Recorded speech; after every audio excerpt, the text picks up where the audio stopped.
Il y a des femmes qui prennent la parole avec assurance, qui gèrent des équipes, qui mènent des projets, qui parlent fort, regardent dans les yeux et qui pourtant, une fois seules, se sentent minuscules, incapables de dire «je suis fière de moi» sans gêne. On confond souvent confiance en soi et estime de soi. La confiance, c'est ce que tu oses faire, ce que tu montres, ce que tu accomplis. C'est ton rapport à l'extérieur.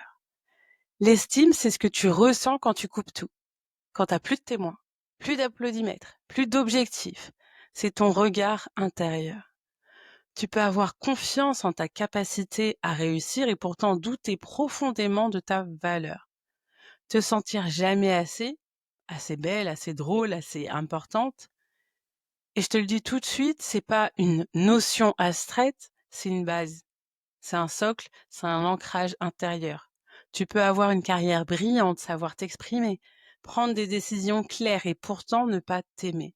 Pas vraiment, pas profondément, juste te supporter. Aujourd'hui, on va faire la différence entre confiance en soi et estime de soi. Et surtout, on va voir pourquoi c'est ce deuxième mot qui détermine la qualité de tes relations, de ton énergie et de tes choix.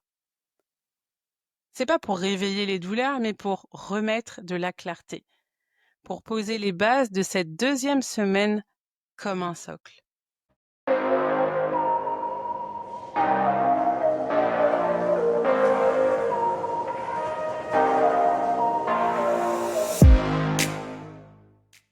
On a grandi avec l'idée qu'il fallait être forte. Forte dans ses études, forte dans sa vie pro, forte dans ses choix.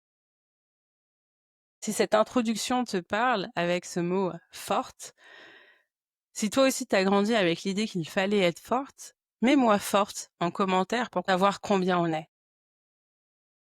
Et souvent, on a été cette femme-là, celle qui prend les choses en main, celle qui avance, celle qui gère, celle qui fait.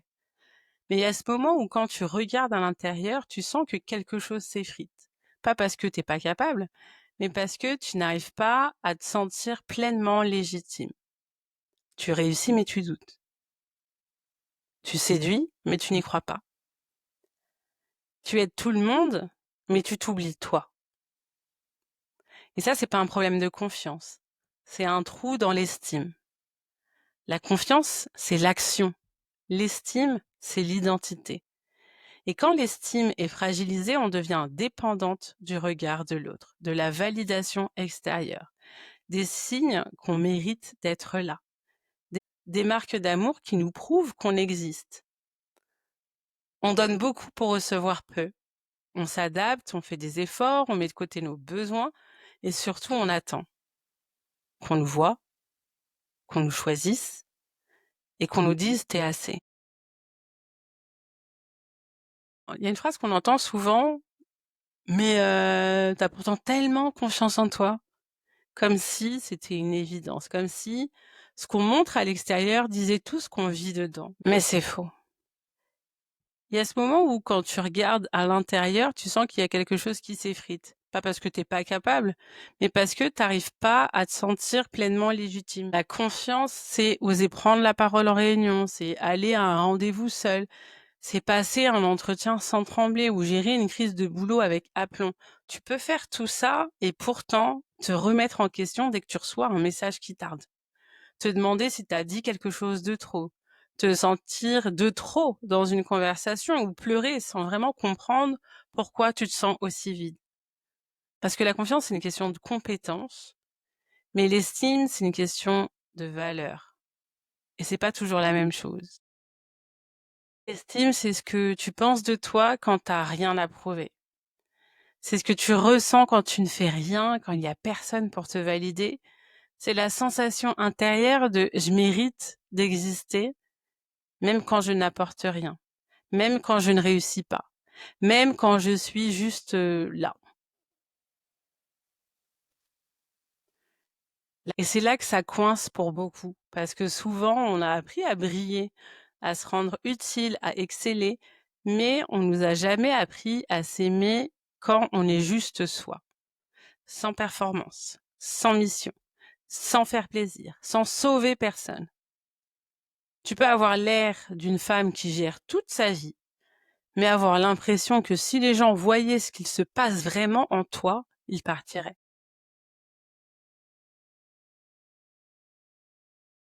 Et si c'était ça ton point de départ aujourd'hui? Non pas ce que tu montres, mais ce que tu ressens vraiment quand plus personne ne regarde. Je te partage quelques exemples concrets d'une estime de soi blessée, même si la confiance semble présente. Tu fais passer les autres avant toi tout le temps. Tu dis oui quand tu penses non parce que tu as peur de déplaire. Tu te demandes souvent: «Est-ce que j'ai bien fait? Est-ce que j'aurais dû?» Tu es hyper exigeante avec toi, mais extrêmement indulgente avec les autres. Tu as du mal à recevoir un compliment, tu minimises, tu dis: «Oh ça c'est rien». Pourquoi? Parce que au fond, tu penses que c'est jamais assez. Parce que tu veux faire mieux. Parce que tu penses que tu n'es pas assez. Et dans les relations, c'est là que ça devient dangereux. Parce que tu te fais toute petite, tu attends qu'on te valide, tu prends sur toi, tu acceptes l'inacceptable et tu crois que c'est normal.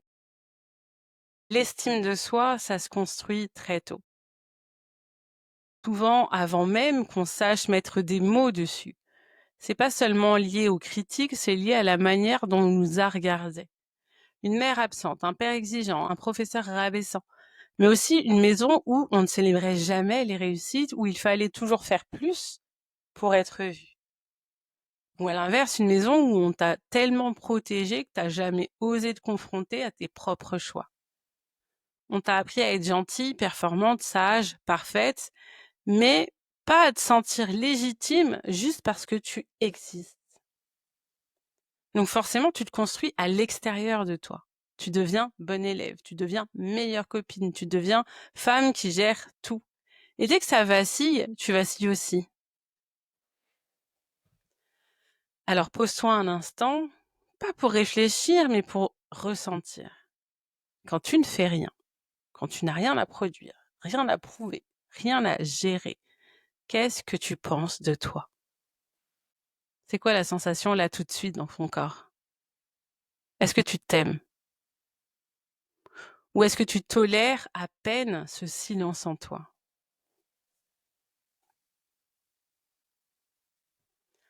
Demande-toi, est-ce que je me sens assez quand je réussis pas? Quand personne ne me félicite, quand je n'ai pas coché de case, quand je ne suis utile à personne? Est-ce que je me sens précieuse même si je ne fais rien de particulier aujourd'hui? Ou alors tu as tendance à te flageller, te juger, te critiquer parce que l'estime, c'est comment tu t'évalues toi-même. C'est l'opinion intime, invisible, constante que tu portes sur toi. Et parfois, elle est rude parce que t'es jamais satisfaite, parce que tu as appris à t'évaluer à travers les yeux de l'autre, parce que tu as grandi en cherchant des regards qui valident. Et du coup, dès qu'on te regarde moins, tu doutes. Tu doutes de ta valeur, tu doutes de ton corps, tu doutes de tes mots, de ton droit d'être là. Tu deviens une version d'autrui au lieu d'une version de toi. Alors aujourd'hui, je t'invite à te regarder vraiment, pas à travers le miroir des réussites, mais dans ce que tu ressens quand il y a personne à impressionner. Ferme les yeux si tu veux et demande-toi: quand est-ce que j'ai commencé à croire que je devais faire plus pour valoir quelque chose? Quelle petite fille en moi a entendu un jour que c'était pas suffisant? Et qu'est-ce que cette petite fille en toi, elle aurait eu besoin d'entendre à la place?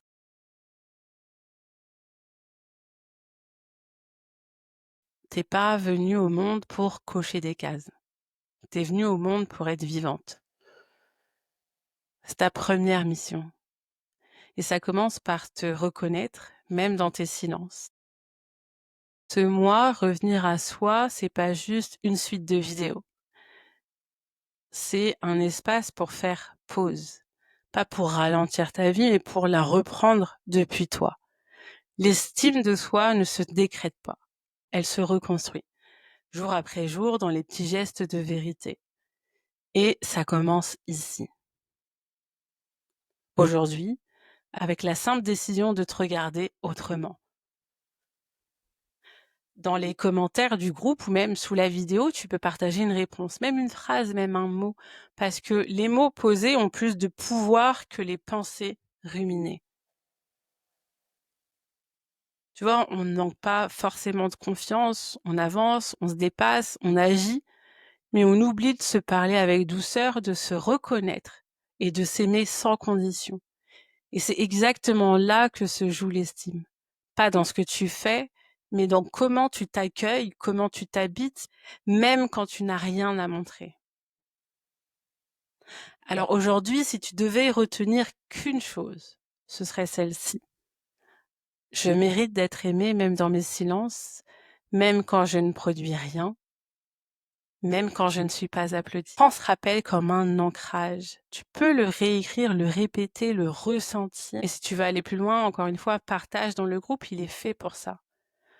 Partage ce que cette vidéo t'a révélé. Est-ce que tu te parles durement? Est-ce qu'il y a un moment dans ta vie où tu as commencé à douter de ta valeur? Ou bien, quelle serait la phrase que tu aurais aimé entendre quand tu étais petite?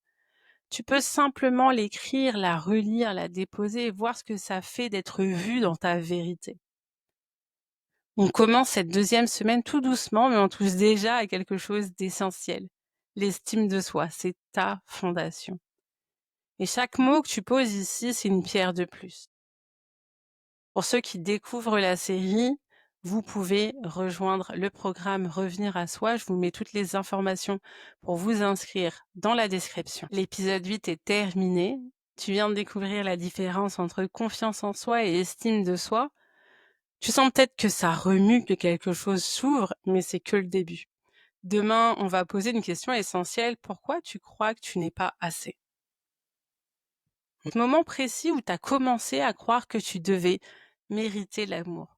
On va pas juste survoler, on va remonter à la source, dérouler le fil et comprendre ce qui a tordu ton regard sur toi. Si tu suis ce programme, pose un like pour me signifier que tu as suivi la vidéo du jour, me montrer que tu l'as apprécié, pose un commentaire, laisse un jeu continu si tu tiens le cap avec moi et abonne-toi si tu l'as pas encore fait. Partage cette série à une amie qui a besoin de se retrouver également. Revenir à soi, c'est 30 vidéos en 30 jours, une exploration intérieure, une reconquête. Merci d'avoir été là, merci d'avoir écouté et je vous dis à demain.